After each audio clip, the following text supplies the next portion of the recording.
Hi hello ನಮಸ್ಕಾರ. ನಾನು ನಿಮ್ಮ ಸುರೇಶ್ ಬಿರಾದರ್ ಮಾತನಾಡ್ತಿರೋದು.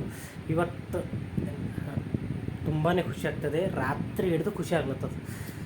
ಬಾರ ಹಿಡಿದೂರ ನಾರ ಇನ್ಸ್ಟಾಗ್ರಾಮ್ ನೋಡ್ತಾನೇ ಇದ್ದೀನಿ. ಅದ್ರಾಗ ಒಂದೊಂದು ಕಮೆಂಟು ಎಲ್ಲ ನೋಡೋದು. ಮತ್ತು ನಮ್ಮದು ಒಂದು ಪೇಜ್ ಇದೆ, ಹುಮ್ನಾಬಾದ್ ಬೀದರ್ ಮೀಮ್ಸ್ ಅಂತ. ಬೀದರ್ ಮೀಮ್ಸ್ ಒಳಗೆ ಗೆದ್ದಿದ್ದು ವೀಡಿಯೋ ಎಡಿಟ್ ಮಾಡಿ ವಿಡಿಯೋ ಬಿಡ್ತಾ ಇರೋದು, ಎಲ್ಲರಿಗೂ ಹೇಳ್ತಾ ಇರೋದು ಭಾಳ ಖುಷಿ ಆಗ್ಲತ್ತದ. ನಮ್ಮ ಹುಡುಗರು ಭಾಳ RCB ಫ್ಯಾನ್ಸ್, ಲಾಯಲ್ ಫ್ಯಾನ್ಸ್ಗಳಿಗೆಲ್ಲ 16 ವರ್ಷದಿಂದ ಕಾಯ್ಲತ್ತಿರು ಇದು ವಿನ್ನಿಂಗ್ ಮೂಮೆಂಟ್ ನೋಡೋಕೆ. RCB ಹೆಣ್ಮಕ್ಳು ಗೆದ್ರೇನು ಗಂಡು ಮಕ್ಳು ಗೆದ್ರೇನು. ರೀಸೆಂಟಾಗಿ ಪುನೀತ್ ರಾಜ್ಕುಮಾರ್ ಅವ್ರು ಭೀ ಹೇಳ್ಯಾರ, ಕಪ್ ಯಾರು ತಂದ್ರೇನು ಗೆಲ್ಲೋದು ಮುಖ್ಯ, ಈ ಸಲ ಕಪ್ ನಮ್ಮದೇ ಆಯ್ತಪ್ಪ. ಸ್ಮೃತಿ ಮಂದಣ್ಣ ಅವ್ರು ಭೀ ಹೇಳೋರಲ್ಲ, ಈ ಸಲ ಕಪ್ ನಮ್ಮದೇ ಅಲ್ಲ, ಈ ಸಲ ಕಪ್ ನಮ್ಮದು ಆಯಿತು ಭೀ ಇಲ್ಲ.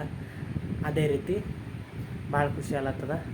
ಹೆಂಗೆ ದಂಗಲ್ ಒಳಗೆ ಅಂತಾರೆ ನೋಡ್ರಿ, ಅಮೀರ್ ಖಾನ್ ಒಳಗೆ, ಕಪ್ ತೋ ಕೊಯ್ಲ ಛೋರಾ ಲಾವೆ ಯಾ ಛೋರಿ, ಟ್ರೋಫಿ ಹೀಗೆ ಹೋಗ ಅಂತ. ಅದೇ ರೀತಿ ಮೈಸೂರು ಅನ್ನಿಸ್ಲತ್ತದ.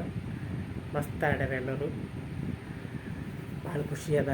ರಾತ್ರಿ ಬೆಳಗನೆ ಎಲ್ಲ ನಂಬಲ್ರ ರೋಡ್ ಬ್ಲಾಕ್ ಮಾಡಿ ಪಟಾಕಿ ಗಿಟಾಕಿ ಎಲ್ಲ ಕೊಡ್ಲತ್ತಾರ. ಆದರೆ RCB ಹೇಟರ್ಸ್ಗಳಿಗೆ ಒಂದೇ ಹೇಳೋದೇನಪ್ಪ ಅಂತಂದ್ರೆ, ಎಲ್ಲರೂ ಬರ್ನಲ್ಲದು ತೊಗೊಂಡು ಇಟ್ಕೊಳ್ತಾರ, ಅವಾಗವಾಗ ಹಚ್ಕೊತಾರ್ರಿ. ಮತ್ತು RCB ಫ್ಯಾನ್ಸ್ ಯಾರು ಇರ್ತಾರೆ ಅವ್ರು ಎದುರು ಹೋಗ್ಲಕ್ಕೆ ಹೋಗ್ಬೇಡ್ರಿ. ಹೋದ್ರಿ ಅಂದ್ರೆ ಬಿಡಲ್ಲ ಅವ್ರು ನಿಮಗೆ. ಒಟ್ಟಿನಲ್ಲಿ ಏನರ ನಾವು ಜಾಸ್ತಿ ಜಲ್ದಿ ಸೋಲಕ್ಕೆ ಇಷ್ಟಪಡಲ್ಲ. ಬರ್ನಲ್ ಇಟ್ಕೊಂಡು ಬಿಡ್ರಿ, ಯಾಕಂದ್ರೆ ಹೆಲ್ಪ್ ಆಗ್ತದೆ.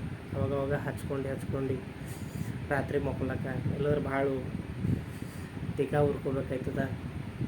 ಈಗ ಉರಿಸ್ತಾರೆ ನೋಡಮ್ಮ. IPL ಒಂದು ಹೊಂಟದ, ಈಗ ಈ ಕಪ್ಪರ ಬಂತು, ಇನ್ನೊಂದು ಕಪ್ಪರ ಬರ್ಲತ್ತದೇನೋ ನೋಡ್ಬೇಕಾಯ್ತದ.